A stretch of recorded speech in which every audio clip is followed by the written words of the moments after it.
ماں کی ایک عادت خدا سے بہت ملتی ہے، دونوں ہی معاف کر دیتے ہیں۔ ماں سب کی جگہ لے سکتی ہے، لیکن ماں کی جگہ کوئی نہیں لے سکتا۔ ماں کی ضرورت ہمیشہ رہتی ہے، انسان چاہے جتنا مرضی بڑا ہو جائے۔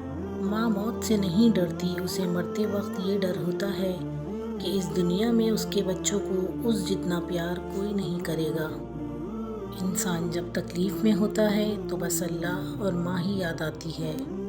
یہ صرف ماں ہی ہوتی ہے جو کھانا کھاتے آوازیں دے دے کر کہہ رہی ہوتی ہے کہ تم بھی آ کر کھانا کھا لو، اور اگر آپ انکار کر دو تو آپ کا حصہ ڈھانپ کر رکھا ہوتا ہے حفاظت سے۔ یا اللہ، یہ مائیں بڑی پیاری ہوتی ہیں، ان کو ہمیشہ سلامت رکھنا۔ دوا اگر کام نہ آئے تو نظر بھی اتارتی ہے، یہ ماں ہے، یہ کہاں ہار مانتی ہے۔ حج مہنگا ہو گیا ہے، لیکن ماں کے چہرے کی زیارت بالکل فری ہے۔ ماں وہ ڈاکٹر ہے جسے ڈگری کی ضرورت نہیں ہوتی۔ عمر کوئی بھی ہو، چوٹ لگنے پر پہلا لفظ منہ سے ماں ہی نکلتا ہے۔ جب ہمیں بولنا نہیں آتا تھا تو ہماری ماں بولے بنا سمجھ جاتی تھی، اور آج ہم ہر بات پر کہتے ہیں چھوڑو ماں، آپ نہیں سمجھو گی۔ دنیا کی 3 خوبصورت ترین خواتین، میری ماں، اس کا سایہ اور آئینے میں اس کا عکس۔ بس ایک خدا نہیں ہوتی، ورنہ ماں کیا نہیں ہوتی۔ یہ کامیابیاں، عزت، یہ نام تم سے ہے، خدا نے جو بھی مقام دیا تم سے ہے۔ میری عمر بھی مالک میری ماں کو عطا کرنا، وہ ہوگی دعا دے گی، وہ ہوگی وفا دے گی۔ ماں ایک ایسی غزل ہے جو سننے والے کے دل میں اتر جاتی ہے۔ ہر مشکل آسان ہوتی ہے جب تک ماں زندہ ہوتی ہے۔ ماں نہ ہوگی تو وفا کون کرے گا، ممتا کا حق ادا کون کرے گا۔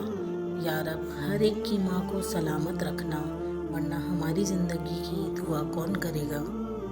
اگر محبت کے 100 حصے کیے جائیں تو 99 حصوں کی حقدار ماں ہے۔ ابو علی سینا نے کہا، محبت کا مطلب مجھے تب پتہ چلا جب سیب 4 تھے اور ہم 5، تو ماں نے کہا مجھے سیب پسند نہیں۔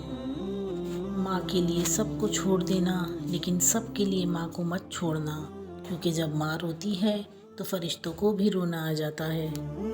اگر تم 70 سال تک خانہ کعبہ کا طواف کر کے اس کی نیکیاں ماں باپ کو ہدیہ کرتے رہے، تب بھی تم آنسو کے اس قطرے کا بوجھ ہلکا نہیں کر سکتے جو تمہاری بدسلوکی کی وجہ سے تمہارے ماں باپ کی آنکھ سے گرا تھا۔ ماں کی دعا خالی نہیں جاتی، ماں کی دعا ٹالی نہیں جاتی۔ برتن مانجھ کر بھی ماں 3-4 بچے پال ہی لیتی ہے، مگر 3-4 بچوں سے ایک ماں سنبھالی نہیں جاتی۔ ماں کے پاس جا کر بیٹھ جایا کرو، کیونکہ ماں کے ساتھ گزارا ہوا وقت قیامت کے دن نجات کا باعث بنے گا۔ گھر میں چاہے 10 کمرے ہوں، لیکن سب سے زیادہ رش اس کمرے میں ہوتا ہے جس میں ماں ہوتی ہے۔ ماں کھانے میں کچھ بنائے تو اس کی تعریف کر کے اللہ کا شکر ادا کر کے کھایا کرو، کیونکہ کچھ لوگوں کے پاس نہ تو کھانا ہوتا ہے اور نہ ماں۔ اللہ تعالیٰ ہر ماں کو سلامت رکھے، آمین۔ رسول خدا صلی اللہ علیہ وآلہ وسلم نے ارشاد فرمایا، جس نے اپنی ماں کی پیشانی کا بوسہ لیا، گویا اس نے خود کو جہنم سے بچا لیا۔ امی جان، اللہ تعالیٰ آپ کو ہمیشہ سلامت رکھے، آمین۔